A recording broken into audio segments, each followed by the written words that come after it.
Ashley Kern. I am the Director of Enrollment Strategy at Meet Your Class. And today we're talking about the Gen Z College Decision Roundabout, which Cameron's going to introduce this concept to you. But first, I'm going to hand it off to Blake Mishley, who's going to give you a little bit of an overview of what this whole survey was about. Yeah, thank you, Ashley. Great to meet you all or see all the attendees here, some familiar names.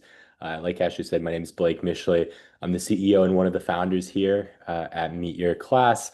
I just graduated from university a few weeks ago, so excited to be done with my academic career, but I think it's going to be really helpful to kind of reflect on how I went through my college decision process, as it's still pretty topical. But Meet Your Class as a whole is a social platform for students to connect with one another before they get to campus. So we've been around for about 3 years now. Over 600,000 students have joined the platform, and that's kind of led the groundworks for us to do surveying. And so we surveyed over 2,000 students that were high school seniors and kind of deciding in their college. Very wide range of institutions, over 250 unique institutions represented. And when we look at the breakdown, around 81% of the respondents ultimately attended a public institution, which I think the national breakdown's around 73% end up attending public. So a slight kind of skew towards public, but overall a great data set and a lot of interesting insights that we'll cover kind of in this webinar. So I'll pass it over to Cameron. Yeah, and I just saw that Ashley said that the chat should be live. So if anyone wants to test that out, can test that out. But hi, I'm Cameron. I'm the head of community at Meet Your Class and also worked very closely on the enrollment survey. So excited to get into it.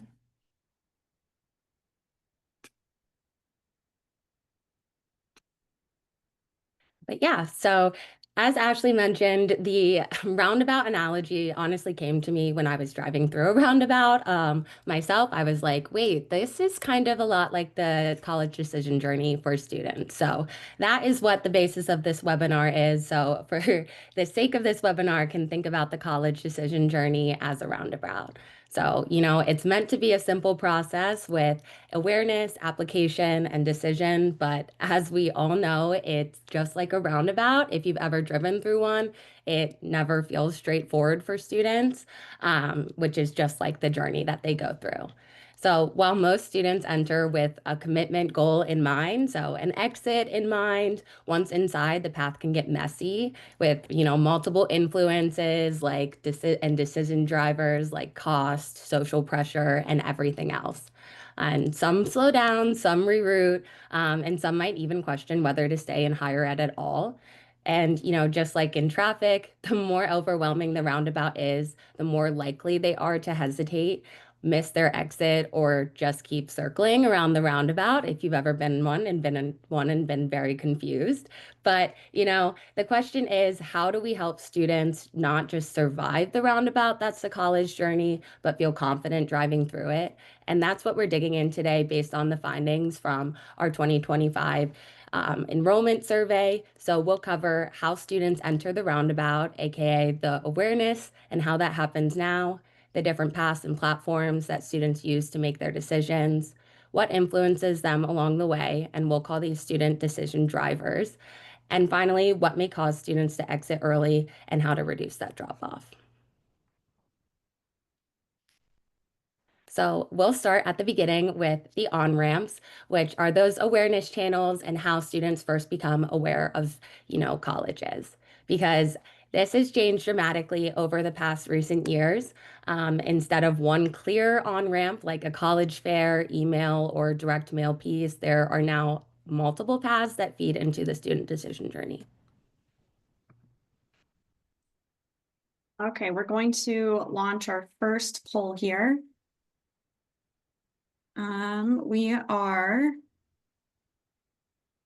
Okay, so we want to get feedback from you all on which of these platforms are most popular for searching for colleges this survey was for undergraduate students, so keep that in mind.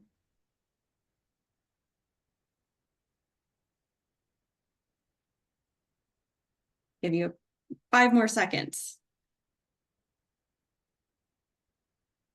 Got some results coming in. All righty. we're going to show you the results here. Okay.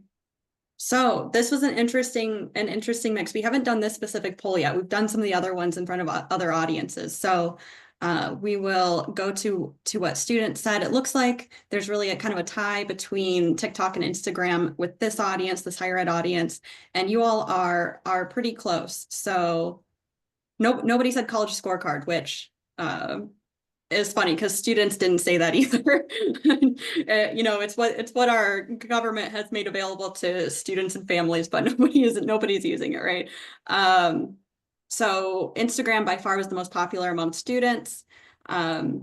This, you know, we really view social media as the new on-ramp. We'll call it the on-ramp for students to find your institution. So students are really entering through platforms that they live on. So the platforms they're using daily.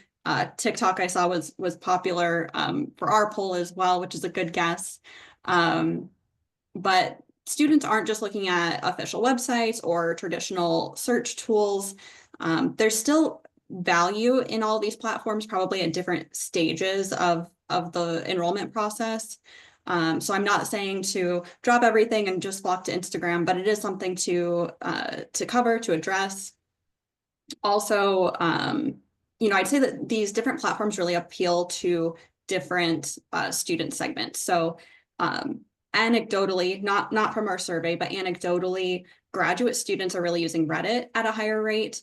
I think they are, as being researchers and going into research fields, they want to get into the nitty-gritty. So I think Reddit really appeals to them.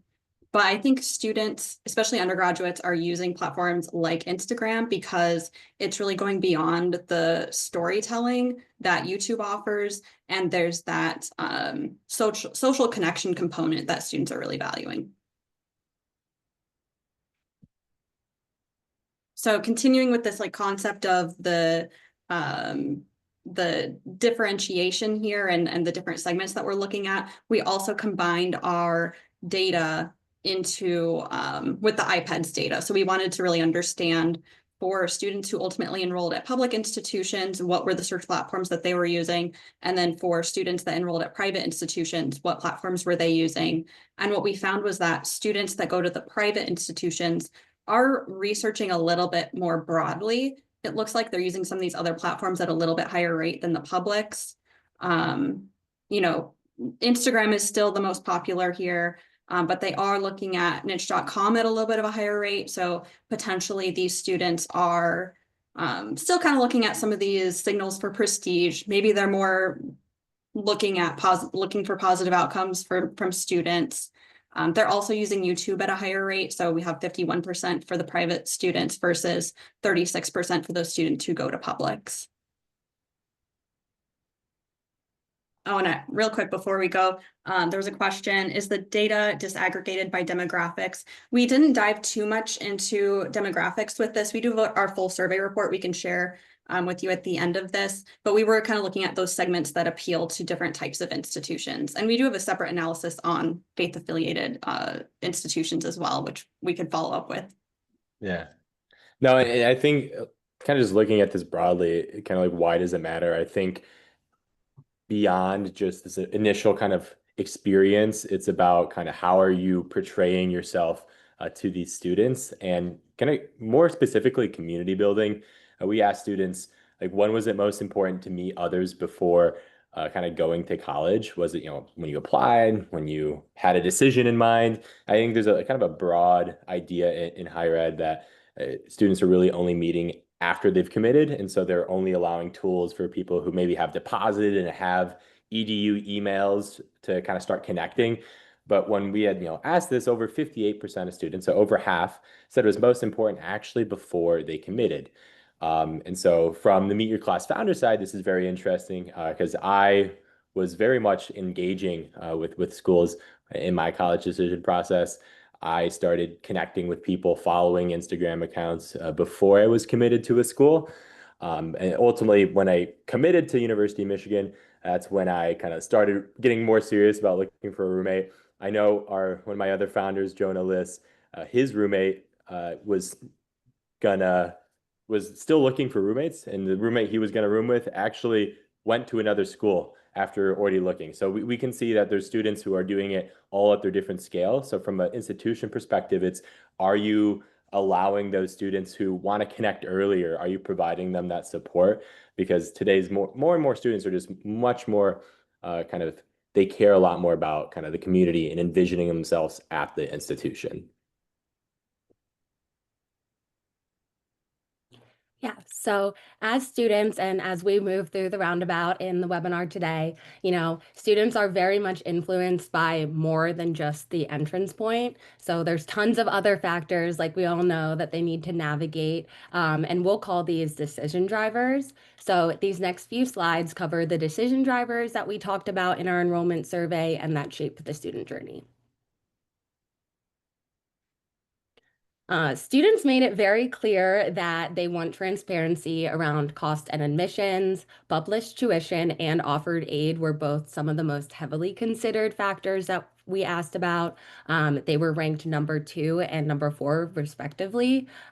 So overall, they are very, very important to students.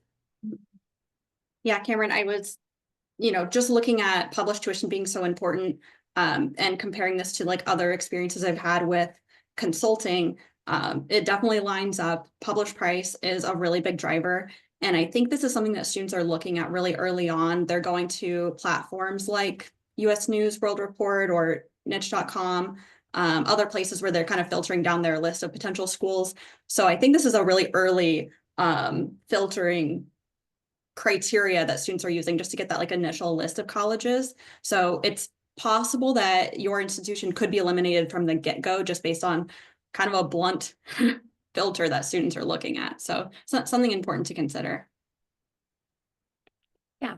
So institutional offerings were also very important to students. Majors offered was the top decision driver overall, and a majority of students also ranked career prospects and ROI as key factors in their decision making, as you can see. So it's clear that even though majors do matter to students, they're also looking at those long-term outcomes that a school can provide. It's also interesting to note on this slide that sports was actually the lowest ranked decision driver among all categories for students in our survey, which might be surprising to some people. And as Blake mentioned earlier, we asked a lot about community. And our survey really did show that community and creating that sense of community is a very key driver for students in their decision journey. All of these factors were very important, with finding a roommate being the lowest priority of all of them on the list, which is exactly why our platform goes beyond this. Interestingly, if you look at the graph, Campus Vibe mattered more to students than some of the other factors mentioned before, like aid, career prospects, and even the admissions process itself. So it's clear that like communicating Campus Vibe and getting that campus community is really important to students, and students are going to prioritize opportunities to do so.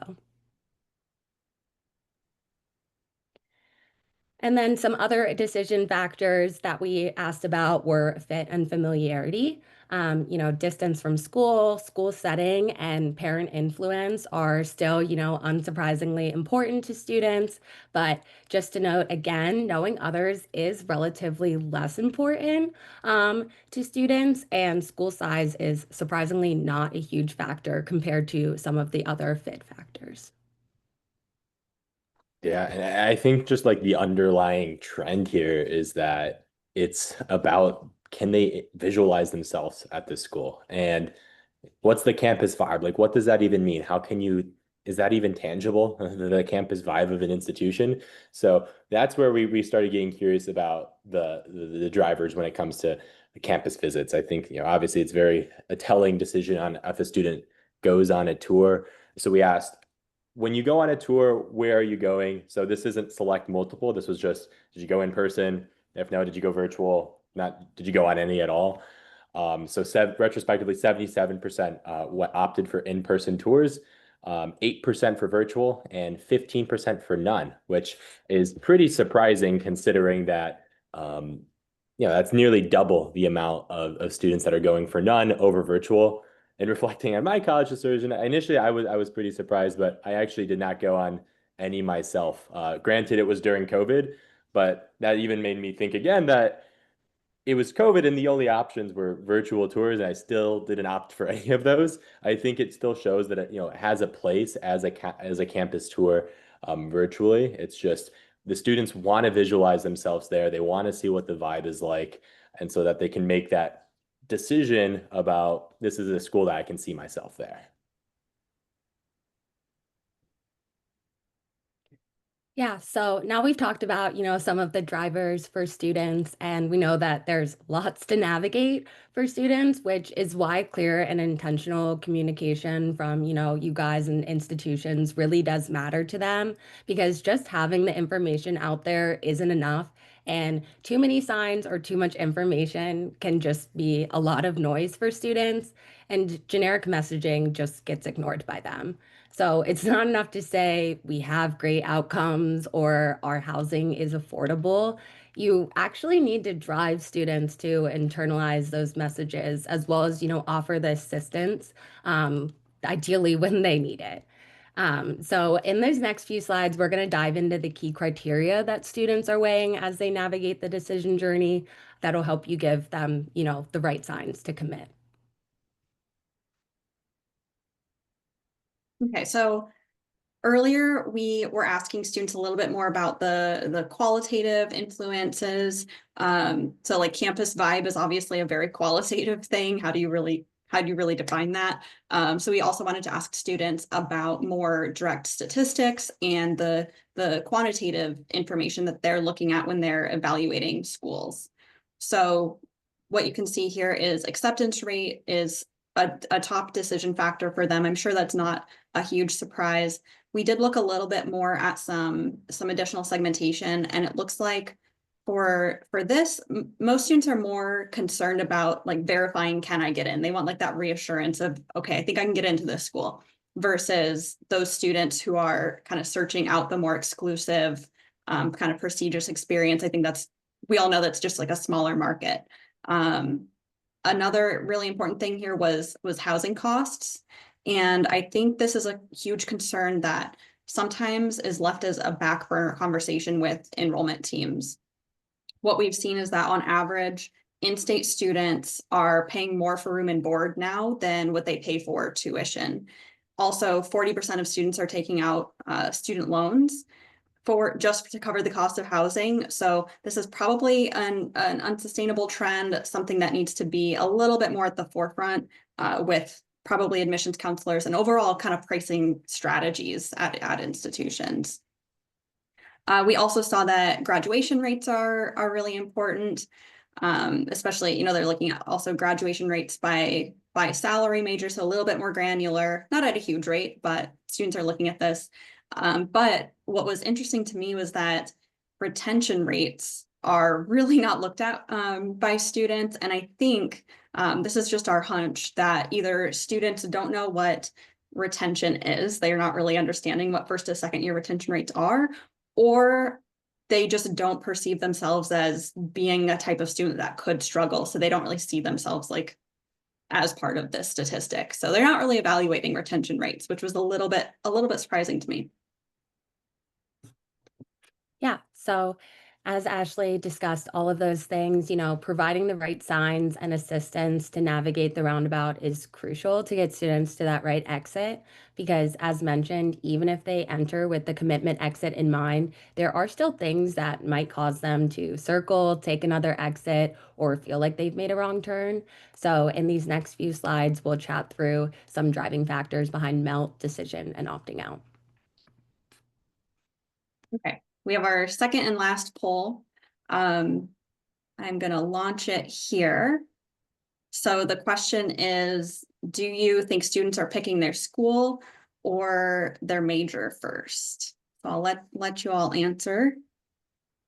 And we've kind of alluded to this already. We kind of gave it away, I think, with this one.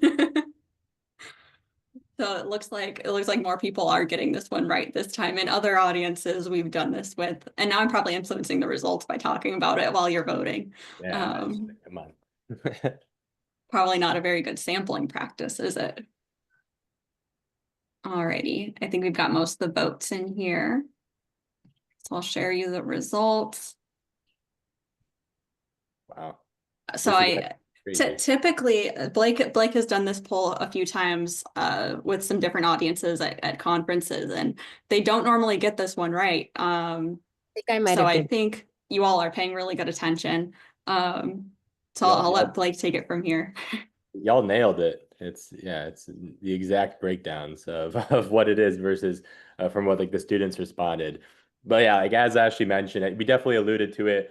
92% of students said that major was like the most important factor in like the offerings at a school. We've done this poll a few different times at conferences when we've given a similar presentation or just to people in higher ed adjacency worlds, and it's people of very over or they've tend to voted for school. So it's interesting to see kind of the major shine through here. I think the earlier decisions probably helped in that, but I think what this just really shows again is that students they're thinking of their major, their campus life. How are they going to interact with the programs? And as an institution, how are you highlighting the programs that you have? I think it's like low 20s is the low 20% of students that go in undecided. And we know students change their majors a lot, but it's still a big thing that kind of will alienate a lot of schools if they don't have an offering that they want.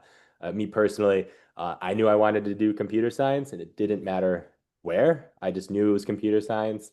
And then it was okay, what schools exist for computer science? So it makes sense as I reflect. A lot of these numbers make sense as I reflect on my journey, that I can relate to a lot of it. I think it's just from an institution side, it's how are you providing your students or showcasing the faculty or the unique angles that you have compared to other institutions, since really the major is coming down to a really important factor and why they would even consider your school in the first place. And so as we kind of loop it back, pun intended, to the roundabout analogy, is as they kind of start looking at these different exits, is like when it comes to reevaluating their decision, is what's going to be causing Mel the indecision or just opting out of the college process altogether. Cameron did a really great LinkedIn post about this, so make sure to connect with her if you're not already. But looking at the results, 38% of students rated that knowing others mattered when picking a college. So knowing current students that maybe were in their high school that went to college with them. But then when you contrast this to how many students said that they tried to meet others before enrolling, and that's 99%. So every single student is pretty much trying to meet other students, whether or not you're providing a resource for them or not, which I think is very telling from if they're going to go and do it, do you want to be part of that conversation? Do you want to optimize that conversation so that students build the best connections so that they have that support system so that they don't take kind of this reevaluating exit when it comes to this roundabout? And then kind of we've looked at a lot of these kind of decision drivers and a lot of these on ramps. I think definitely time to kind of get into some of the exits that hopefully end in a commitment.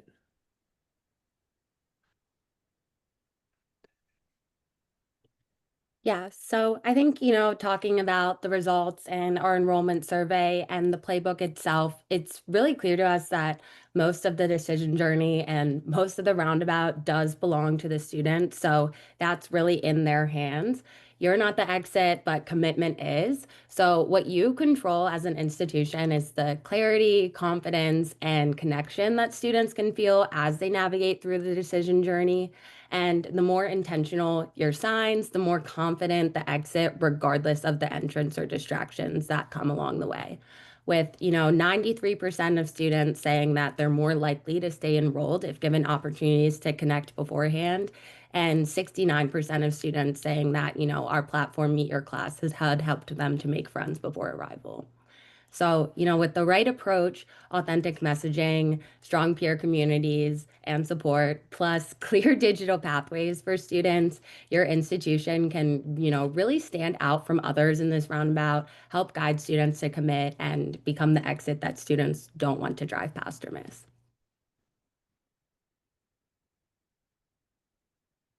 We had a question from Julie in the chat. I hope I answered it well, but feel free to follow up on that. So we just wanted to give you all a few kind of like actionable tips, some hot tips, as I'll call them, to bring back to campus with you. So number one is, I think social storytelling is really great. It's something that a lot of institutions have been leaning into recently. You can really build up a library of content on YouTube and view that as assets that you own moving forward. And you kind of create a really good history there. But moving beyond that, I think facilitating early peer-to-peer connections is really what is going to drive results for you for MELT prevention specifically. Number two is don't rely on the static websites and static statistics. They might, be early decision drivers for students, that kind of like an early stage for them. But it might be that students are looking at those statistics or the website as a way to kind of check a box early on to say, okay, you meet these baseline criteria. Whereas building community is what really is drawing students in and keeping them engaged throughout the whole enrollment process. Number three is to create custom communications based on each student's interests and major. So this is really about prioritizing the needs of the student. It's about how can we serve them versus showing off how great our school is, which yes, all of your schools are great. But I think right now it's just really important to show like what can we do for you and why will this be a benefit to the student to come here. Then the fourth thing is communicating pricing, scholarships, and deadlines early on. Students want to know what they're going to pay pretty early in the process. We have a lot of other research that we've done on this, that students do make kind of a back of the envelope estimate and kind of an early decision, probably earlier than you think based on financial criteria. I think price transparency, especially around housing costs, is huge. And that's going to be something that I foresee in the next few years becoming more and more of a conversation piece with students. Great.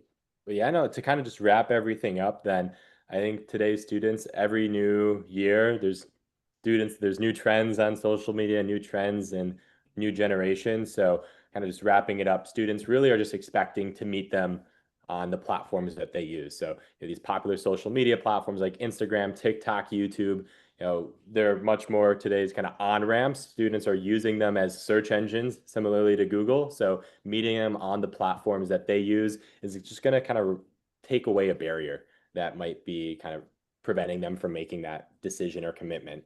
Additionally, offering those peer-to-peer interactions before they deposit. As we saw, over 50% of students said it was most important to meet others before they committed. So providing them a space to connect is going to be very valuable when it comes to actually getting them to exit at the commitment stage. And then lastly, just helping them visualize themselves at your institution early and often.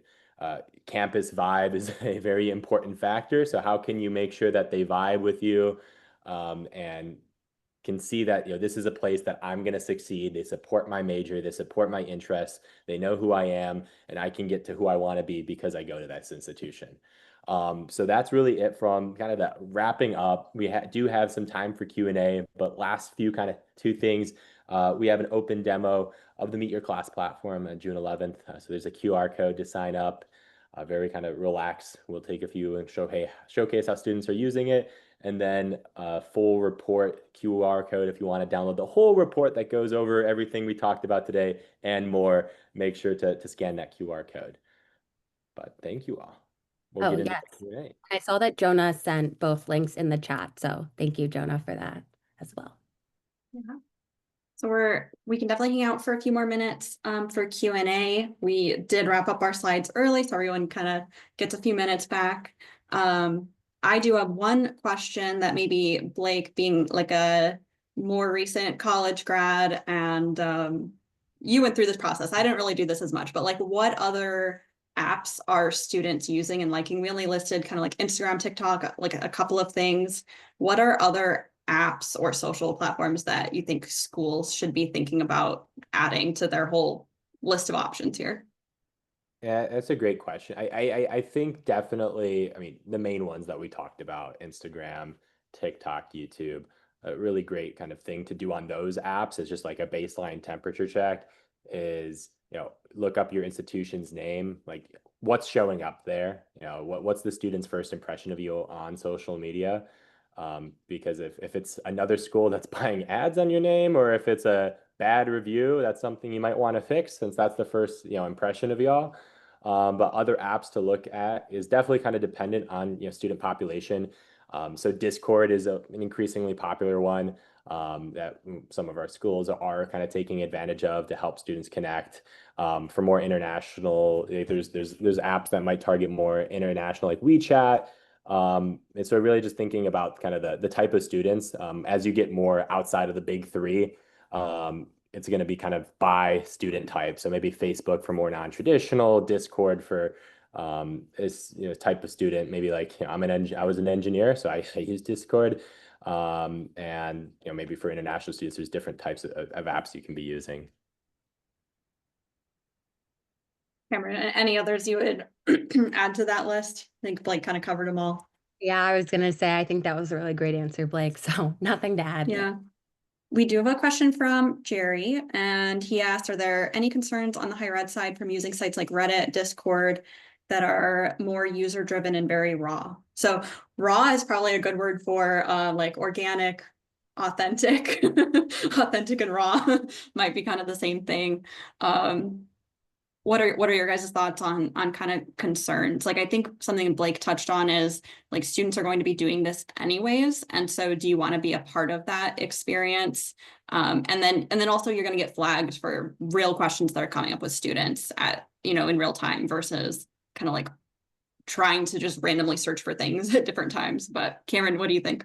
Yeah, I was actually going to say this kind of reminded me of a conversation that I had with a student from this, that I was part of the survey and, the class of 2028. So, she said that, like Ashley said, they're already looking for it. So it's kind of like, do you want to be a part of it and help, control that narrative and help with that? Or are you kind of want to be hands off? Because for her, she was saying, I was looking at dorms and stuff at colleges and, on their website, all their dorm tours are these, beautiful dorms and stuff like that. But then when I'm looking on Reddit or some other places or, even a TikTok video of a dorm, they look completely different. And she's like, and people are giving their real opinions. So I think that with, social media and everything, those real opinions are going to be out there, but you can help control them and help combat them by being a part of it. Yeah, I'll add to that. When it comes to like Reddit and Discord specifically, I think though the type of users that utilize it, they very much value transparency. So I think from like an institutional side, if you're providing them that space on those platforms, as long as it's not like too big brotherly, if I've seen a lot of Reddit threads where like a VP of enrollment might jump in and have an AMA, and students will voice concerns or ask questions, and that works out really well. Because it's very much transparent, and that's just the type of users that are on those platforms. But it's definitely kind of a fine line between having a very very clean house or whatnot. That's like it will kind of send some alarm bells up there for like this doesn't seem real. So it's definitely kind of a balance, but it's definitely something that can be taken advantage of and have great results.